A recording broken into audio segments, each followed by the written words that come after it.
मुर्शद please आज मुझे वक्त दीजिए, मुर्शद मैं आज आपको दुखड़े सुनाऊंगा। ये वो गाना है जो कि सोशल मीडिया पर रातों रात वायरल हो गया है। हर मोहब्बत करने वाले के दिल पे ये ठा करके लगाया जाए। इसकी हुक लाइन मैंने देखी, मुर्शद प्लीज आज, मैंने कहा ये तो नहीं मैंने गानी।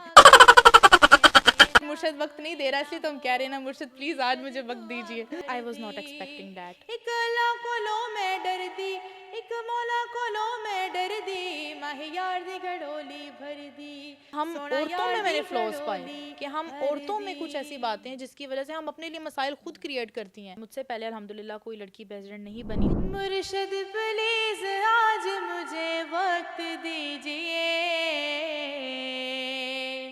मुर्शद मैं आज आपको दुखड़े सुनाऊंगा। मुर्शद दुआ करो कि अकेला कोई ना हो, मुर्शद दुआ करो कि अकेला कोई ना हो।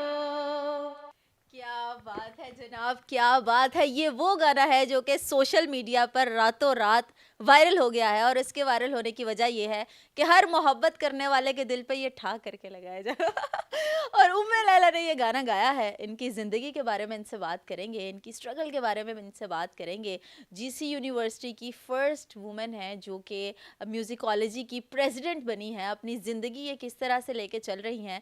हाल ही में पिछले साल की बात है, इंडिया से एक खातून आई थी जो कि 75 साल बाद अपना घर देखने पाकिस्तान आई थी। उनको लाने वाली भी यही लेडी थी। उम्र छोटी है और कारनामे इनके बड़े बड़े हैं। औरतों के लिए बड़ा स्टैंड लेती हैं और इनसे बात करते हैं और जानते हैं कि इनकी ये जो प्रोग्रेस है वो किस तरह से अब ये सेलिब्रेट कर रही हैं, क्योंकि जब से इन्होंने अपनी ज़िंदगी का म्यूज़िक का ये सफ़र शुरू किया उसमें इनका ये पहला गाना है जो कि सुपर डुपर हिट हुआ है। वैसे ये सूफीज़म ज़्यादा गाती हुई नज़र आती हैं। अस्सलाम वालेकुम। वालेकुम अस्सलाम। सबसे पहले तो हिफ्ज़ा, मैं आपका बहुत शुक्रिया अदा करना चाहूँगी, आपने इतना प्यारा मेरा इंट्रोडक्शन करवाया। So I am really very thankful to you. Thank you so much कि आपने टाइम दिया, बड़ी मुश्किल से ये हाथ आई। सबसे पहले मुझे उम्मे लैला ये बताएं कि ये जो मुर्शद वाला गाना आपने गा दिया है, इसका रिस्पांस जिस तरह से आपको आया, कैसा लगा जब आपको पता लगा कि ये मुर्शद वायरल हुआ है? सबसे पहले तो आपने कहा ना बड़ी मुश्किल से टाइम दिया है, तो गाने में मैं कह रही हूँ मुर्शद प्लीज़ आज मुझे वक्त दीजिए।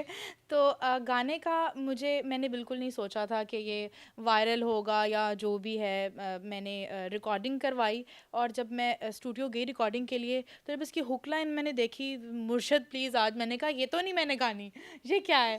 तो जो डायरेक्टर थे वो उन्होंने मुझे कहा नहीं आपको ये गानी पड़ेगी, इसी का तो मज़ा आएगा। तो बड़ी देर उनसे बहस हुई मेरी कि मैं ये नहीं गाऊँगी, सारा गा दूँगी, ये नहीं गाऊँगी। उफ़कार अलवी साहब ने ये लिखा हुआ है, बड़ा अच्छा लिखा हुआ है।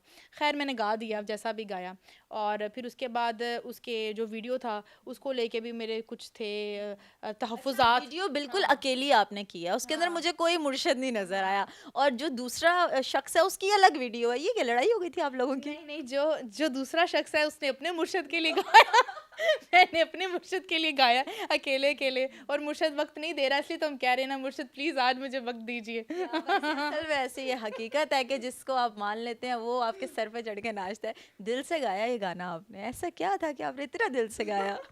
बस मुर्शिद वक़्त नहीं दे रहा तो दिल से गा दिया कि मुर्शिद वक़्त दीजिए। मुर्शद को कुछ कह दे। मुर्शिद को यही है, मुर्शिद प्लीज़ आज मुझे वक़्त दीजिए। मोस्ट फेवरेट लाइन इस गाने की कौन सी लगी आपको? मुर्शद मैं लड़ नहीं सका पर चीखता रहा, खामोश रह के ज़ुल्म का हामी नहीं भरा। हाँ।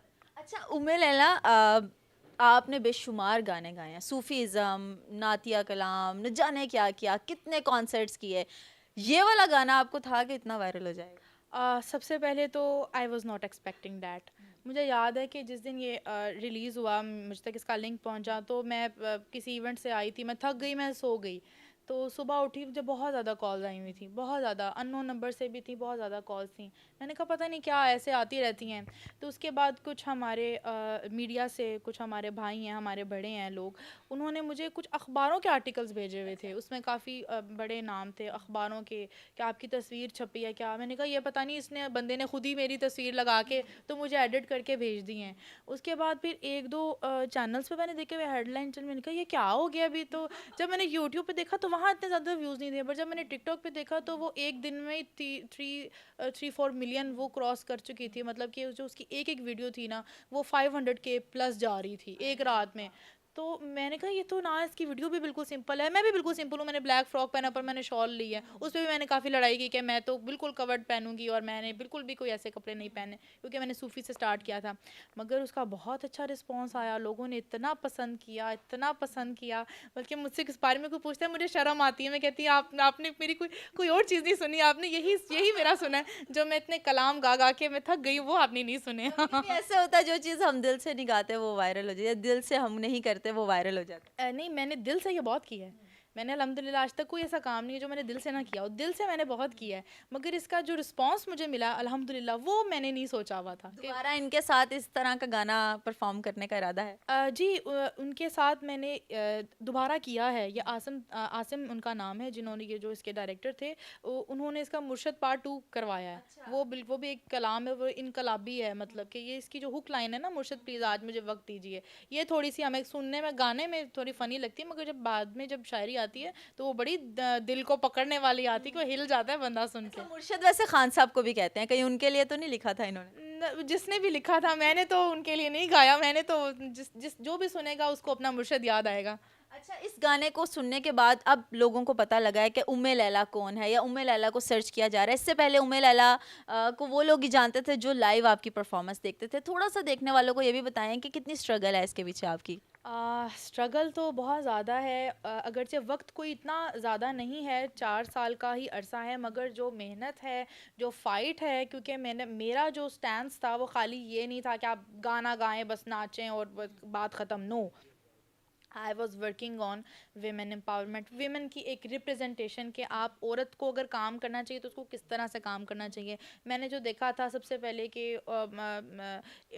ये चीज़ हमारे माशरे में, हमारे स्पेसिफिकली एंड स्पेशली पाकिस्तानी माशरे में इतनी ज़्यादा एक्सेप्टेबल नहीं थी कि लड़की गाना गाए, पेरेंट्स की तरफ से तहफ़्फ़ुज़ात, टीचर्स नहीं अच्छा समझते थे। फिर जब मैंने ये चीज़ ऑब्ज़र्व की कि आखिर वजूहात क्या हैं, जब मैंने प्रैक्टिकली फील्ड में देखा, तो मैंने अपनी, हम औरतों में मैंने फ्लॉज पाए, कि हम औरतों में कुछ ऐसी बातें हैं जिसकी वजह से हम अपने लिए मसाइल खुद क्रिएट करती हैं। उस पे मैंने देखा कि आप अपने आप को एक प्रोटेक्टिव वे में लेके चलें, अच्छी तरह से काम करें, पॉजिटिविटी फैलाएं, तो आपको अच्छा रिस्पॉन्स मिलेगा, लोग आपकी इज़्ज़त भी करेंगे और आपकी हर डिमांड भी पूरी करेंगे। तो स्ट्रगल बहुत ज़्यादा थी। म्यूज़िक सोसाइटी की, जीसी की, म्यूज़िक सोसाइटी की मैं फ़र्स्ट फीमेल वर्किंग प्रेसिडेंट हूँ। आज से पहले कभी कोई लड़की नहीं बनी? हाँ जी, मुझसे पहले अल्हम्दुलिल्लाह कोई लड़की प्रेसिडेंट नहीं बनी तो ये थी। कैसे पॉसिबल हुआ कि एक लड़की को उन्होंने स्पेस दी? मतलब इतने मर्दों के मुआशरे में लड़की को कैसे स्पेस मिली? सबसे पहले एक लड़की एज अ को प्रेसिडेंट अपॉइंट हुई थी, मेल प्रेसिडेंट को ही, मगर उसने, उसको अपॉर्चुनिटी नहीं मिली कि वो कोई काम कर सके, या उसने किया नहीं, या जो भी था। बस ये बात है कि जब औरत एक बार ठान लेती है ना, या लड़की ठान लेती है ना, ये मैंने करके दिखाना है, तो उसके अंदर उसके जज्बात, इमोशंस भी आ जाते हैं। तो इमोशनल चीज़ जो होती है ना, वो कहीं ना कहीं आपको पहुंचा देती है। कैसे मनवाया जीसी वालों को कि भाई लड़की भी कर सकती है? जीसी वालों को काम ही इतना करके दिखाया, जीसी वालों को बस कहा कि हर हर तरफ, हर चैनल पे, हर जगह उम्मे लैला कर दी, कि फिर कोई अवार्ड उसका, उनके पास चारा ही नहीं बचा मुझे बनाने का। मैंने, आई रियली वर्कड हार्ड, मैंने बहुत काम किया रेगुलरिटी में, परफॉर्मेंस में। और जब मैं आई थी वहाँ कल्चर था, लड़कियाँ ज़्यादा परफॉर्म भी नहीं करती थी वहाँ, उनको परमिशन ही नहीं मिलती थी कि भाई 6 बज गए हैं घर आ जाएँ। और हमारे जो एनुअल डिनर्स थे और जो इवेंट्स थे, वो उनका टाइम ही 8 बजे होता था। तो फिर क्या, कैसे लड़की गाती है? मैंने अपने घर में भी फ़ाइट की। इससे पहले कि मैंने जीसी में फ़ाइट की, सबसे पहले मैंने अपने घर में फ़ाइट की, उनको कन्विंस किया, उनसे लड़ाइयाँ की, मुझे जाना है, मुझे गाना है। उन्होंने मेरी बहुत ज़्यादा सपोर्ट किया मुझे, अल्हम्दुलिल्लाह। तो जब आप काम करके दिखाते हैं, उनको कुछ करके दिखाते हैं लोगों को, तो फिर उनको मानना पड़ता है। आपका जो ताल्लुक है बेसिकली सैयद फैमिली से, और आपको पता है कि सैयद फैमिली की लड़कियों को इस तरह अलाउ नहीं किया जाता, ख़ास तौर पे स्टेज परफॉर्मेंस तो बहुत बड़ी बात है। इस सब को देखते हुए भी आप स्टेज करती हैं और एक अरसे से कर रही हैं और होस्टिंग भी करती हैं। कितना मुश्किल था घर वालों को मनाना? जहाँ तक होस्टिंग की बात है, तो होस्टिंग को बाज़ औक़ात और अक्सर एक बड़ी ही प्रेस्टिजियस चीज़ समझा जाता है कि somebody is master of the ceremony, conducting everything और कंट्रोलिंग एवरीथिंग। और होस्टिंग को फिर भी अच्छा समझा जाता है कि कोई खड़ा है, आप बता रहे हैं अब ये आएगा वो आएगा, पढ़ा लिखा बंदा है जो बोल रहा है।